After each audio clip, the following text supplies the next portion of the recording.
آج آپ کو بتاتے چلیں کہ آج ہمارے بہت بڑے سائنسدان تھے جن کی وجہ سے ہمارا ڈیفنس سسٹم بہت اسٹرانگ ہوا اور کوئی ہماری طرف نہیں دیکھ سکتا۔ ان کا نام تھا ڈاکٹر عبدالقدیر خان، اور وہ آج ذائل آئی سے وفات پا چکے ہیں۔ انا للہ و انا الیہ راجعون۔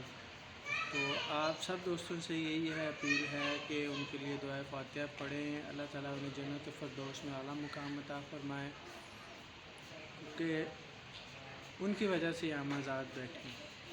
قائد اعظم نے تو ہمیں آزاد کر دیا، اس کے بعد بھی دشمن ہماری طرف بیٹھا تھا، تیار بیٹھا تھا کہ دبوچ لیں دوبارہ ان کو۔ ڈاکٹر عبدالقدیر خان نے ہمارے لیے ایک ڈیفنس سسٹم تیار کیا جس کی وجہ سے کوئی بھی ملک ہماری طرف دیکھنے سے پہلے سوچتا ہے۔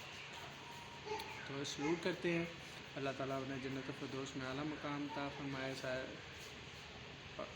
ان کے گھر والوں کو صبر جمیل عطا فرمائے۔ ویڈیو کو لائک ضرور کیجیے کریں اور چینل کو سبسکرائب بھی کریں۔